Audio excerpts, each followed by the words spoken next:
Imaginade converter unha pequena conta de ahorros nunha auténtica fortuna de 8 cifras. Parece maxia, non? Pois non o é. Nesta análise de hoxe imos destripar como un trader conseguiu exactamente iso. E o máis increíble de todo, fixo con un enfoque estatístico e unha disciplina brutal, centrada únicamente nas vendas en corto, ou as chamadas short selling. Imos aló. 50 millóns de dólares. Sí, escoitastes ben. O protagonista desta explicación, Steven Dax, xerou máis de 50 millóns de dólares nun só ano. E atención, porque partiu dunha conta de tan só 27.000 dólares. Como se consigue algo así? Pois esquecendo as emocións e as adiviñanzas. Todo isto baseouse en modelos estatísticos increíblemente ríxidos e en matemáticas puras.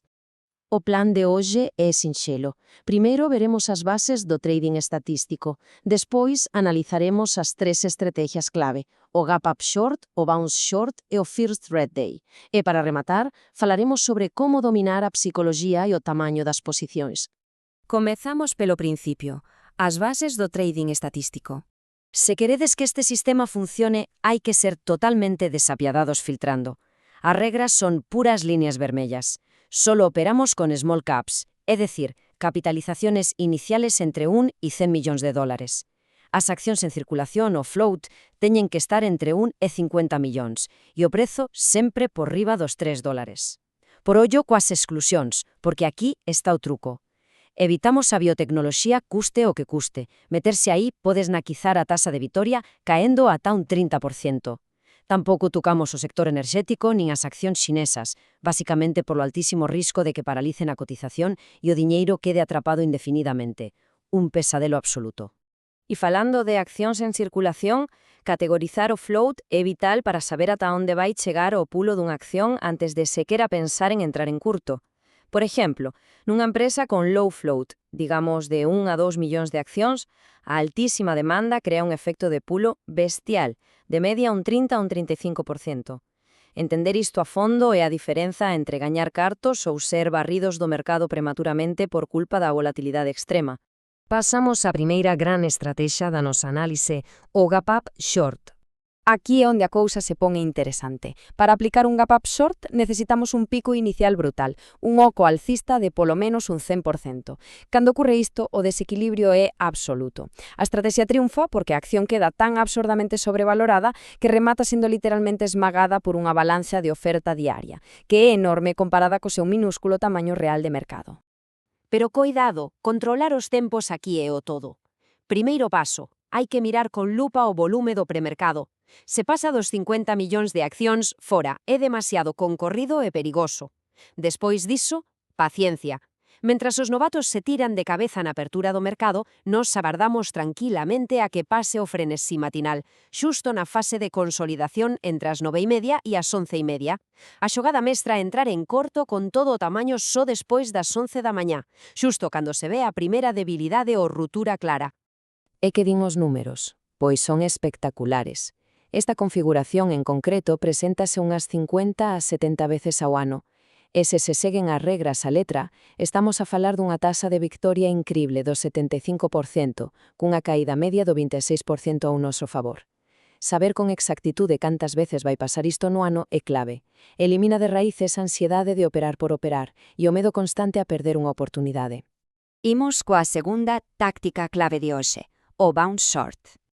Para que esta estrategia funcione, hai que facer un pouco de zoom. Miramos o gráfico a un ano e buscamos un pico masivo que ocorreu no pasado. Esa é a nosa liña de resistencia histórica, aí onde se moveron millóns de accións e onde moitísima xente quedou atrapada cando o prezo caeu en picado. Cando a acción volve chegar a ese mesmo prezo moito tempo despois, gracias a un oco alcista, aí, justo aí, é onde as pezas encaixan. Sabedes por que funciona de xeito tan perfecto? Por pura psicoloxía humana. Imaxinade a angustia de estar atrapados, perdendo un 70% dos vosos cartos durante 2 longos meses. Cando o precio volve dispararse de súbito até o voso punto de entrada, o instinto máis básico obrígavos a vender correndo para quedar a cero, sen perdas nin ganancias. Ese alivio emocional de millóns de persoas intentando sair pola mesma porta ao mesmo tempo, iso é exactamente o que xera unha presión de venda brutal e inevitable. Dentro desta tolemia temos 2 patróns distintos. O tipo 1 abre cun oco moi pegado a esa antiga resistencia e con pouquísimo volume previo. Cando isto ocorre, tende a caer a plomo, ata un masivo 75% desde o cumio. O tipo 2 é un pouco diferente. Vai subindo aos poucos desde abaixo despois da apertura. Este pequeno detalle no impulso matinal cambia moito as cousas, porque a recompensa máxima no tipo 2 é menor, adoitando retroceder só a metade, un 50%. Deixovos un dato para enmarcar. Unha proporción de 10 a 1. Isto ilustra a lendaria operación que se fixo coa acción de GameStop. O volume da xente atrapada querendo vender de forma desesperada, fronte ao volume novo que entraba, era literalmente de 10 a 1. A presión era insostible. O resultado, un colapso instantáneo do 50% que deixou un beneficio rexistrado de $1,5 millones en apenas 15 minutos. Unha demostración incrible do poder financeiro do pánico. Chegamos á terceira estrategia, e moito ollo con esta, o First Red Day, ou o primeiro día vermello. O First Red Day é literalmente o momento exacto no que unha acción que leva días subindo de forma meteórica e parabólica esgota por fin o seu grupo de compradores. É racha. E cando racha, a caída é descomunal. Pero temos que lanzar unha gran advertencia aquí. Se calculades mal esta entrada, converterase moi rápido no voso primeiro día de perdas catastróficas, porque estas accións teñen a perigosa costumbre de seguir subindo e subindo antes de desplomarse. Por eso mesmo, as regras aquí son de ferro, sen excepcións. A capitalización de mercado inicial ten que ser inferior aos 200 millóns. Necesitamos ver, como mínimo, 3 velas verdes consecutivas con un volumen diario sempre crecente e un rango de subida de polo menos o 300%, ou ata un asombroso 1000% se a unha desas carreiras tolas de só 2 días, como pasou con Dedoac. E un detalle moi importante, calquera día vermello ou plano polo medio reinicia inmediatamente o contador a cero. Como se ve todo isto na liña de tempo? Un trader avanzado adiántase ao futuro calculando o bloque de dólares, ou sexa, o límite exacto de esgotamento. Observando a evolución día a día, pódese calcular cando o diñeiro alcanza o seu teito, digamos, 3.000 millóns de dólares no día 3. Cando chegado o día 4 as estimacións de volume caen en picado no premercado, esa é o voso sinal luminoso. Ese é o momento exacto de entrar en corto, mentres o resto do mundo aínda aguarda inxenuamente a que sigas subindo. Isto tamén se ve reflectido de forma clarísima nos datos anuais.